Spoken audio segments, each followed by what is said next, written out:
Next ఏదైతే సరే మన హెలీప్యాడ్ ఉందో దాని ఫిట్నెస్ సర్టిఫికేట్ కావాల్సి వస్తుంది. అండ్ సిమిలర్గా ఎన్టీఆర్ స్టాట్యూ ఎక్కడైతే ఉందో ఆ స్టేజ్ ఏదైతే ఉందో దాన్ని ఎక్కడానికి కూడా ఎంతమంది సరిపోతారని అదొక ఫిట్నెస్ సర్టిఫికేట్ కావాల్సి వస్తుంది. సో మీరు దాన్ని టెస్ట్ చేసుకొని సో దానికి సంబంధించిన ఫిట్నెస్ సర్టిఫికేట్ మీరు ఇచ్చుకోవచ్చు. అండ్ రెండవది మనం హెచ్ఎన్ఎస్ఎస్ ఎక్కడైతే ఉన్నాయో 2 ప్లేసెస్లో మనం పెట్టుకోవడం జరిగింది. ఆ 2 దగ్గర కూడా ఆల్ 4 సైడ్స్ అంటే వెహికల్కి వచ్చే మూమెంట్కి రైట్ టు లెఫ్ట్ కాలో కూడా రైట్ టు లెఫ్ట్ టోటల్గా 4 ప్లేసెస్లో ఎల్ షేప్స్లో మనం బ్యారికేడింగ్ పెట్టుకుంటున్నాము. సో ఎంతమంది వస్తారనేది మనకు ముందరగా తెలియదు.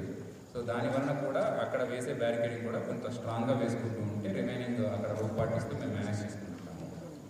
అండ్ డిఎంహెచ్ఓ గారికి మేము అడిగేది ఏంటంటే అంటే ఎమర్జెన్సీ అనేది ఇప్పుడు ఏ టైంలో వస్తుంది అనేది మనకు తెలియదు కాబట్టి సో మీరు కుదిరినంత వరకు షిఫ్ట్స్లో వేసుకున్నాను. అంటే మరి ఎంతమంది స్టాఫ్ ఉన్నారనేది నాకు ఐడియా లేదు.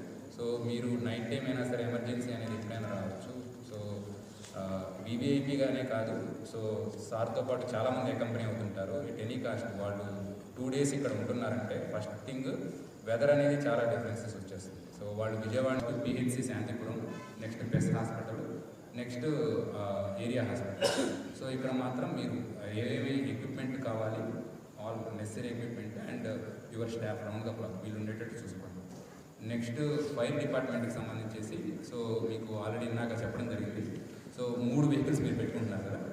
సో ఈ 3 వెహికల్స్ అండ్ రిమైనింగ్ చిన్న చిన్న ప్రోగ్రామ్స్ ఉన్నాయి. ఒకటి డిగ్రీ కాలేజ్ దగ్గర ఒకటి. ఓకే.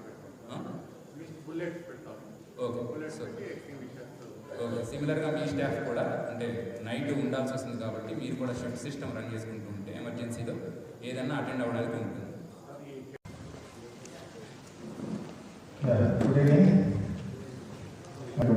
స్టూడెంట్స్ కూడా ఫిక్స్ చేసుకోవడం జరిగింది. ఇంకా మనకు ఉన్నది ఒకే ఒక రోజు, రేపు ఒక రోజు. సో దీన్ని దృష్టిలో పెట్టుకొని మీ అందరికీ కూడా డిస్ట్రిక్ట్ ఆఫీసర్స్ అందరూ కూడా ఎవరు ఎలాంటి డ్యూటీ అటెండ్ అవ్వాలి దాని మీద ప్రొసీడింగ్స్ జరిగింది. మిమ్మల్ని అందరినీ కూడా నిన్న మార్నింగ్ కలెక్టర్ మరి ఇన్స్ట్రక్షన్స్ ఇచ్చి మిమ్మల్ని కూడా మీ యొక్క యాక్టివిటీ చూసుకొని ఆ విధంగా సపోర్టెడ్ స్టార్ట్ కావాలని తీసుకొని దాన్ని మెటీరియల్ చేసేదని చెప్పి చెప్పడం జరిగింది. ఎంతవరకు దానికి సంబంధించిన రెడీనెస్తో ఉండాలనేది నేను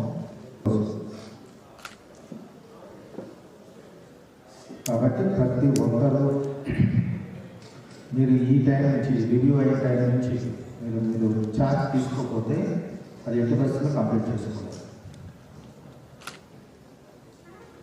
మనం ఇది ఫస్ట్ ప్రోగ్రామ్ కొంత సీఎం గారు ఫస్ట్ ప్రోగ్రామ్ కాబట్టి దాని ఇంపాక్ట్ త్రూ 5 ఇయర్స్ ఇక్కడ సక్సెస్ఫుల్గా మనం రన్ చేస్తే కంప్లీట్ చేయగలిగితేనే ఆ సాటిస్ఫాక్షన్ లెవెల్ ఆయన క్యారీ అవుతుంది. కాబట్టి దయచేసి అందరూ ఆఫీసర్స్ మీకు ఇంట్రెస్ట్ చేసినటువంటి డ్యూటీ మీకు కావాలంటే మీ స్టాఫ్ సపోర్టెడ్ స్టాఫ్ తీసుకొని మీరు ఓనింగ్ చేసుకొని మీరు పిలిపించారు. ఉదయం అంటే మధ్యాహ్నం 12:30 మనకి ఇక్కడికి వచ్చేస్తారు. బెంగళూరు వెళ్ళి ఇక్కడికి వచ్చేస్తారు. 12:30 ఇక్కడికి వెళ్తారు. సో అక్కడ ఫ్రంట్ సైడ్ ఒకటి L1కి ఒక ఎన్క్లోజర్ పెట్టుకుంటాం. ఆ ఎన్క్లోజర్లో ఉన్నటువంటి వాళ్ళు హెలికాప్టర్ ల్యాండింగ్ కాగానే అక్కడికి సీఎం గారిని రిసీవ్ చేసుకుంటారు. ఆయన వచ్చేసి నేరుగా బస్సులో వచ్చేస్తారు. బస్సులో వచ్చి బస్సులో వెళ్ళేటప్పుడు L2 అంటే వాళ్ళకి యూజ్ చేసుకుంటూ వెళ్ళిపోతారు. అయితే ఇక్కడ 25th మీ యొక్క డ్యూటీ ఏంటంటే ఇక్కడ L1కి సంబంధించిన ఎన్క్లోజర్ రెడీ అయ్యేదా నోట్ చేసుకోండి, కూర్చోండి, నోట్ చేసుకోండి. L1కి సంబంధించినటువంటి ఎన్క్లోజర్ సెటప్ చేయించుకోవడం, కార్పెట్ వేయించుకోవడం, ఒక 5 lakhs లేదా